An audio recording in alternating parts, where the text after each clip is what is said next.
Welcome back to clean news MP. चलिए देखते हैं मध्य प्रदेश की 25 फटाफट बड़ी खबरों को। इससे पहले आप न्यूज को कहां से देख रहे हैं, हमें कमेंट में बताना बिल्कुल ना भूलें। साथ ही हमारे फेसबुक पेज को भी फॉलो करें। फेसबुक पेज का लिंक डिस्क्रिप्शन में दिया गया है। शिवराज वसुंधरा ने खींचा मां पीतांबरा का रथ। सीएम बोले जल्दी दुनिया हवाई जहाज से मां के दरबार जाएगी। दतिया में मध्य प्रदेश के मुख्यमंत्री शिवराज सिंह चौहान ने कहा कि दतिया और अंचल के विकास का रथ नहीं रुकेगा। माई का रथ भी चलेगा और विकास का रथ भी चलेगा। चारों दिशाओं में विकास होगा। माई की कृपा से ग्वालियर दतिया अंचल बहुत जल्दी उद्योग और रोजगार का केंद्र बनने वाला है। मुख्यमंत्री शिवराज सिंह चौहान ने ये बात दतिया में मां पीतांबरा जयंती व दतिया गौरव दिवस के अवसर पर आयोजित कार्यक्रम को संबोधित करते हुए कही। उन्होंने कहा कि हमारे छोटे छोटे बटुक विद्यार्थी जो संस्कृत का अध्ययन कर रहे हैं उन्हें छात्रवृत्ति दी जाएगी। हमने तय किया है कि शासन संधारित मंदिरों में सभी पुजारियों को 5,000 मानदेय दिया जाएगा। मध्य प्रदेश में बारिश के आसार, अब गर्मी भी बढ़ेगी। वर्तमान में अलग अलग स्थानों पर 4 मौसम प्रणालियां सक्रिय हैं। इनमें से ट्रफ के रूप में बना पश्चिमी विक्षोभ और ऊर्जावान हो गया है। वो हवा के ऊपरी भाग में चक्रवात के रूप में उत्तरी पाकिस्तान और उसके आसपास बना हुआ है। इससे हवाओं के साथ कुछ नमी आने का सिलसिला जारी है। मौसम विज्ञानियों के मुताबिक आज गुरुवार को ग्वालियर, चंबल, रीवा, सागर संभागों के जिलों में कहीं कहीं गरज चमक के साथ बूंदाबांदी हो सकती है। शेष इलाकों में आंशिक बादल बने रह सकते हैं। जिलों में अधिकतम तापमान अभी इसी तरह बना रहने के आसार हैं। किसान सौर ऊर्जा संयंत्र लगाएगा तो 30% खर्च उठाएगी सरकार। मध्य प्रदेश में किसान सौर ऊर्जा संयंत्र लगाता है तो उसका 30% खर्च सरकार उठाएगी। 25 साल तक उत्पादित बिजली भी खरीदेगी। इसके लिए 1250 मेगावाट क्षमता के सौर ऊर्जा संयंत्र की स्थापना की जाएगी। मुख्यमंत्री शिवराज सिंह चौहान की अध्यक्षता में बुधवार को मंत्रालय में हुई कैबिनेट बैठक में प्रधानमंत्री कृषि ऊर्जा सुरक्षा एवं उत्थान महाअभियान योजना के अंतर्गत 7,996 कृषि फीडर को सौर ऊर्जा से ऊर्जीकृत करने की योजना को मंजूरी दी गई। इससे 2.25 लाख किसानों के पंप सौर ऊर्जा से चलेंगे। मध्य प्रदेश में अब विदेशी कोयले से बनेगी बिजली, लोगों को लगेगा महंगाई का करंट। कोयले की कमी बताकर विदेश से कोयला खरीदी की तैयारी हो रही है, वो भी 4 गुना महंगी कीमत पर। रबी सीजन में बिजली की किल्लत पैदा ना हो, इसके लिए तैयारी की जा रही है। मध्य प्रदेश ऊर्जा विभाग ने कोयला खरीदी के लिए टेंडर भी जारी कर दिया। इस कोयले पर करीब 1200 करोड़ रुपए खर्च होंगे। विदेशी कोयले से बिजली का उत्पादन महंगा होगा, इसका सीधा असर बिजली के दाम पर पड़ेगा। Madhya Pradesh power generation company द्वारा रबी सीजन के लिए 6 माह पहले ही कोयले की खरीदी की जा रही है। कंपनी प्रबंधन ने जरूरत के 4% करीब 7.50 लाख मीट्रिक टन कोयला खरीदी का टेंडर निकाला है। नर्मदा तटों के पुरातन नामकरण की मांग, अब भ्रंश नामों को बदले जाने पर बल। मध्य प्रदेश की जीवन रेखा नर्मदा के अमरकंटक से लेकर खंबात की खाड़ी तक के सभी नामों को बदले जाने की मांग उठाई गई है। बेड़ाघाट का नामकरण भृगु घाट किए जाने की मांग उठी। वहीं नर्मदा के सबसे सुंदर तटों में से एक ग्वारी घाट का नामकरण गौरी घाट किया जाए। ये मांग जिला शांति समिति के सदस्य समाजसेवी अधिवक्ता रविंद्र कुमार श्रीवास्तव ने की। उन्होंने स्वामी गिरीशानंद महाराज द्वारा पूर्व में दिए गए शासक के सुझाव का समर्थन करते हुए गौरी घाट पुकारे जाने पर बल दिया है। चनाबी एमएसपी से नीचे, मध्य प्रदेश व राजस्थान में सरकारी खरीद होगी तेज। लग्नसरा के सीजन के साथ ही ईद होने के बावजूद चने से बने उत्पादों में जैसे डिमांड निकलनी चाहिए वैसे नहीं निकल पा रही। चने के दाम लगातार एमएसपी से नीचे बने हुए हैं। 2 साल से जब सभी एग्री कमोडिटी में तेजी है, अकेला चना ही है जिसकी सुस्ती नहीं टूट पा रही। किसानों से लेकर स्टॉकिस्ट से चना लगातार निराश कर रहा है। चने की एमएसपी 5,230 रुपए प्रति क्विंटल है, जबकि मौजूदा दाम 4,500 से 4,800 के बीच। अब पूरी उम्मीद सरकारी खरीद पर टिकी है। मध्य प्रदेश में अब 8 मई को होगा लाडली लक्ष्मी उत्सव और राज्य सरकार अब 8 मई को राज्य स्तरीय लाडली लक्ष्मी उत्सव मनाएगी। कार्यक्रम मोतीलाल नेहरू स्टेडियम में आयोजित किया जाएगा, जिसमें मुख्यमंत्री शिवराज सिंह चौहान और 5,000 से ज्यादा लाडली लक्ष्मी शामिल होंगी। कार्यक्रम का सीधा प्रसारण किया जाएगा, जिससे ग्रामीण और शहरी क्षेत्रों में लाडली लक्ष्मी और उनके अभिभावक टीवी व मोबाइल फोन के माध्यम से जुड़ेंगे। ज्ञात हो कि इससे पहले यह कार्यक्रम 2 मई को प्रस्तावित था, जो स्थगित कर दिया गया। प्रदेश में पहली बार लाडली लक्ष्मी उत्सव मनाया जा रहा है। 7 मई को जबलपुर रीवा से चलेगी स्पेशल ट्रेन। 8 मई तक कई ट्रेन रद्द, इनमें कोच बढ़ा। मध्य प्रदेश के रेल यात्रियों के लिए खुशखबरी है। पश्चिमी मध्य रेलवे 7 मई से जबलपुर और रीवा के बीच एक साप्ताहिक समर स्पेशल ट्रेन चलाने जा रहा है। इसका हरदा, इटारसी, पिपरिया, नरसिंहपुर, जबलपुर, कटनी, मैहर, सतना और रीवा स्टेशन पर स्टॉपेज रहेगा। दोनों तरफ से 7-7 फेरे रहेंगे। इस गाड़ी में 1 वातानुकूलित द्वितीय श्रेणी, 3 वातानुकूलित तृतीय श्रेणी, 12 शयनयान श्रेणी, 4 सामान्य श्रेणी, 2 SLRD सहित कुल 22 कोच हैं। ऑनलाइन काउंसलिंग कार्यक्रम जारी। 5 तक चॉइस फिलिंग, 9 मई से सीट आवंटन। मध्य प्रदेश के सरकारी और निजी होम्योपैथी महाविद्यालयों में काउंसलिंग को लेकर बड़ी खबर है। आयुष संचालनालय ने एमडी होम्योपैथी ऑनलाइन काउंसलिंग का कार्यक्रम जारी कर दिया। काउंसलिंग राष्ट्रीय होम्योपैथी आयोग के दिशा निर्देशों के अनुसार एमपी ऑनलाइन के माध्यम से होगी। निर्धारित कार्यक्रम के अनुसार रिक्त सीटों की जानकारी आज 4 मई 2022 को प्रदर्शित की जाएगी। इसके साथ ही अभ्यर्थी 4 और 5 मई तक चॉइस फिलिंग कर सकेंगे। होम्योपैथी महाविद्यालय में सीट आवंटन की प्रक्रिया 9 मई प्रातः 11 बजे से प्रारंभ होगी। चयनित अभ्यर्थी संबंधित महाविद्यालयों में प्रवेश के लिए 9 मई दोपहर 12 से 10 शाम 5 बजे तक प्रवेश संबंधी प्रक्रिया पूरी कर सकेंगे। मेट्रो के ब्रेक लगने पर बेकार जाने वाली ऊर्जा होगी पुनर्स्थापित। 45% कम खपत पर होगा संचालन। भोपाल और इंदौर में मेट्रो ट्रेन पटरी में प्रवाहित विद्युत से चलेगी। दोनों जगहों पर मेट्रो चलाने के लिए third rail DC traction system का उपयोग किया जाएगा। इस तकनीक में खास बात यह है कि ट्रेन रुकने के दौरान ब्रेक लगाने से जो ऊर्जा बेकार हो जाती थी, अब उसे वापस सिस्टम में भेज दिया जाएगा। इससे मेट्रो संचालन में 40 से 45% तक ऊर्जा की बचत होगी। विमान से सफर करना महंगा हुआ। भोपाल से दिल्ली, मुंबई, बेंगलुरु तक स्पॉट फेयर 1.5 गुना बढ़ा। कोरोना संकट के कारण लगातार 2 साल तक परेशानियों के दौर से गुजर चुकी एयरलाइंस कंपनीज के अच्छे दिन वापस आ गए हैं। ग्रीष्मकालीन अवकाश के कारण यात्रियों की संख्या बढ़ गई। इसका असर किराए में बढ़ोतरी के रूप में नजर आने लगा है। भोपाल से दिल्ली, मुंबई सहित बड़े शहरों का स्पॉट फेयर 1.5 गुना तक बढ़ गया। प्री बुकिंग कराने पर यात्रियों को थोड़ी राहत मिल जाती है। कोरोना संकट के कारण एयरलाइंस कंपनीज को अपनी उड़ानों के फेरे कम करने पड़े थे।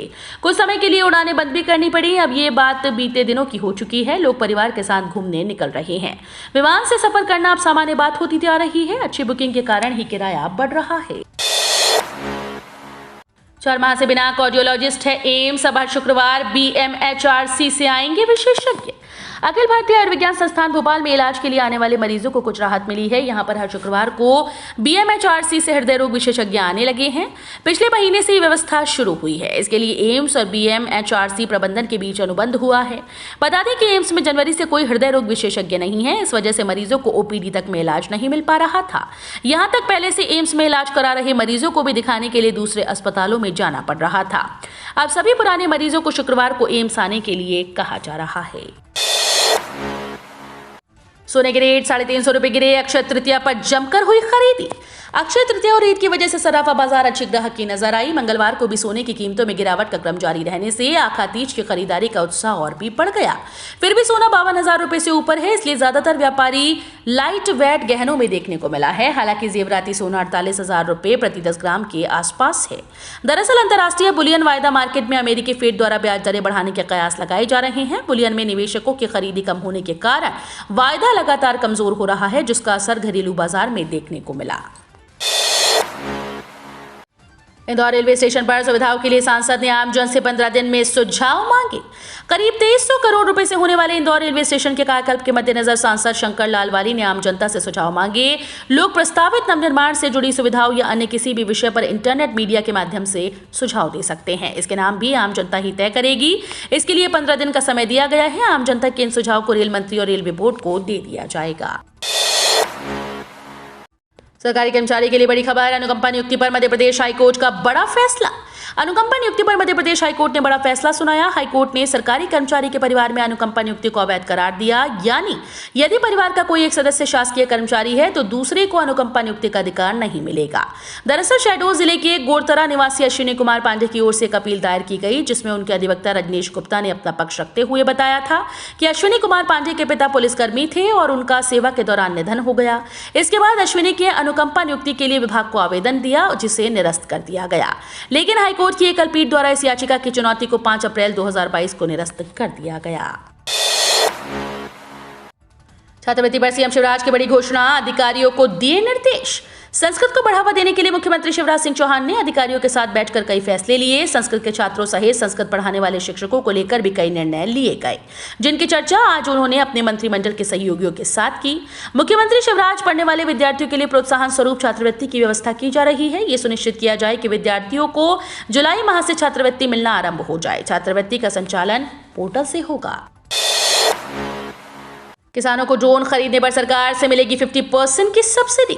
खेती के काम को आसान बनाने के लिए सरकार की ओर से किसानों को ड्रोन के उपयोग के लिए प्रोत्साहित किया जा रहा है। सरकार का मानना है कि ड्रोन के उपयोग से किसानों के लिए खेती का काम आसान हो जाएगा और इससे फसल की लागत में भी कमी आएगी, जिससे किसान की आय बढ़ेगी। इसके लिए सरकार की ओर से किसानों को ड्रोन खरीदने के लिए सब्सिडी दी जा रही है।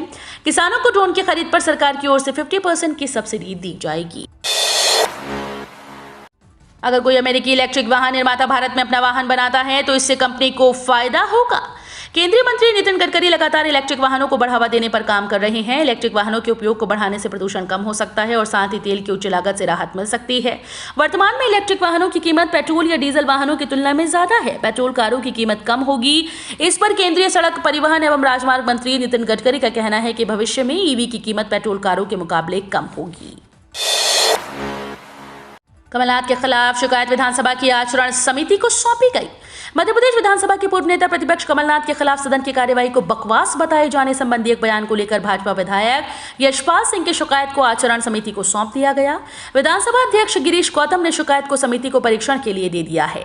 कांग्रेस के प्रदेश अध्यक्ष और पूर्व नेता प्रतिपक्ष कमलनाथ ने एक साक्षात्कार में विधानसभा की कार्यवाही में उपस्थिति को लेकर तर्क देते हुए बकवास शब्द का इस्तेमाल किया। भाजपा ने कमलनाथ पर आरोप लगाया कि उन्होंने विधानसभा कार्यवाही को बकवास बताकर विधानसभा की अवमानना की है। इसको लेकर प्रदेश भाजपा अध्यक्ष वीडी शर्मा और विधायक यशपाल सिंह सिसोदिया ने कमलनाथ के खिलाफ कार्रवाई करने के लिए शिकायत सौंपी थी। 84 करोड़ 41 लाख की लागत से बनेगा भव्य नर्मदा रेल पुल। मोटक्का में नर्मदा नदी पर 84.41 लाख रुपए की लागत से भव्य रेलवे पुल का निर्माण। ये दोनों विकास कार्य इस पूरे क्षेत्र की किस्मत और तस्वीर बदलने में मददगार साबित होने वाले हैं। लेकिन अब इलाके के लोगों ने ये दोनों बहुप्रतीक्षित सपने सच होने जा रहे हैं। खंडवा से धनगांव और धनगांव से उमरिया तक जहां अनशन पर 4 लेन का काम, सनावद से महू ब्रॉड गेज का काम भी चल रहा है। रेल मंत्रालय में आमान परिवर्तन की पूरी कार्य योजना को अंतिम रूप दे दिया गया है। राहुल गांधी की नेपाल यात्रा देश के लिए संकट। मध्य प्रदेश के सीहोर जिले में 1.25 करोड़ की लागत से बने नवनिर्मित रेलवे स्टेशन भवन का लोकार्पण करने पहुंची सांसद प्रज्ञा ठाकुर ने कल जमकर राहुल गांधी और कांग्रेस पर बरसी। आगे उन्होंने कहा कि देश के एक पीएम नरेंद्र मोदी और दूसरे पीएम पद के उम्मीदवार राहुल गांधी की विदेश यात्रा में अंतर है। एक तरफ देश के पीएम नरेंद्र मोदी 18 घंटे काम करके देश को विश्व गुरु बनाने का काम कर रहे हैं, वहीं दूसरी ओर पीएम पद के उम्मीदवार राहुल गांधी नेपाल में पब के अंदर दारू का गिलास हाथ में थामकर चीन की महिला जासूस से मिलते नजर आ रही हैं। आरबीआई ने किया रेपो रेट में इजाफा, लोन ईएमआई चुकाने वालों को झटका। भारतीय रिजर्व बैंक ने कल दोपहर हुई बैठक में बड़ी घोषणा करते हुए रेपो रेट बढ़ा दिया। इसका असर उपभोक्ताओं के जेब पर पड़ेगा और ईएमआई की दरें भी बढ़ सकती हैं। ये बढ़ोतरी तत्काल प्रभाव से लागू होगी। ये दर वृद्धि ऋण वालों के लिए झटका देने वाली खबर है और सावधि जमा निवेशकों के लिए अच्छी खबर। आरबीआई गवर्नर शक्तिकांत दास ने घोषणा की है कि प्रमुख नीतिगत दरों में वृद्धि की गई। इस घोषणा के अनुसार आरबीआई ने रेपो दर को पहले के 4% से 40 बीपीएस बढ़ाकर 4.40% कर दिया है। पिछली बार रेपो दर में मई 2020 में कटौती की गई थी और तब से इसे अपरिवर्तित रखा गया है। केंद्रीय कर्मचारियों के बल्ले बल्ले, जुलाई में फिर बढ़ेगा इतना डीए, लग गई मुहर। केंद्रीय कर्मचारियों के लिए एक बार बड़ी खुशखबरी आ रही है। मार्च 2022 में महंगाई भत्ते में इजाफा होने के बाद अब जुलाई 2022 में भी डीए बढ़ने की उम्मीद है। जनवरी और फरवरी के एआईसीपी इंडेक्स में कमी के बाद अब मार्च में बड़ा उछाल आया है। इस आंकड़े के जारी होने के बाद महंगाई भत्ते में बढ़ोतरी का रास्ता साफ दिख रहा है। अब मार्च के नंबर आने के बाद जुलाई 2022 में 3% डीए बढ़ने की संभावना लग रही है। हालांकि अभी अंतिम निर्णय अप्रैल, मई और जून के नंबर्स आने के बाद होगा। एमपी बोर्ड के हेल्पलाइन पर अंक सूची में त्रुटि सुधार और पूरक परीक्षा को लेकर प्रश्न पूछ रहे हैं छात्र। माध्यमिक शिक्षा मंडल ने 10वीं और 12वीं बोर्ड परीक्षाओं के परिणाम घोषित कर दिए हैं। माशिम की ओर से साल भर विद्यार्थियों की समस्याओं के समाधान के लिए हेल्पलाइन चलाई जाती है। राजधानी सहित पूरे प्रदेश के विद्यार्थियों के लिए माशिम की हेल्पलाइन विद्यार्थियों के लिए इन दिनों बड़ा सहारा साबित हो रही है। परीक्षा से पहले जहां परीक्षा से जुड़े सवाल पूछे जा रहे थे, वहीं अब नतीजे घोषित होने के बाद बच्चे अंक सूची में त्रुटि सुधार और पूरक परीक्षा के संबंध में तरह तरह के सवाल पूछ रहे हैं। इस सरकारी योजना में मिलेंगे 3,000 रुपए प्रति माह। 18 से 40 साल की उम्र वाले खास उठाएं लाभ। आपको सरकार की ओर से हर महीने 3,000 रुपए मिलेंगे, यानी आपको सालाना 36,000 रुपए का लाभ मिलेगा। इस सरकारी योजना का नाम है प्रधानमंत्री कर्मयोगी मानधन योजना, जिसके तहत आपको 3,000 रुपए प्रति माह की सुविधा दी जाएगी। ये योजना वर्ष 2019 में शुरू की गई थी। पीएम कर्मयोगी मानधन योजना के तहत देश के छोटे दुकानदार, जीएसटी के तहत पंजीकृत व्यापारी और जिनका टर्नओवर 1.5 करोड़ तक है, भाग ले सकते हैं। आप सीएससी पर जाकर इस योजना के लिए आवेदन कर सकते हैं। तो ये थी आज की 25 फटाफट बड़ी खबरें। अगर आपको न्यूज पसंद आई हो तो वीडियो को लाइक और शेयर जरूर करें। धन्यवाद।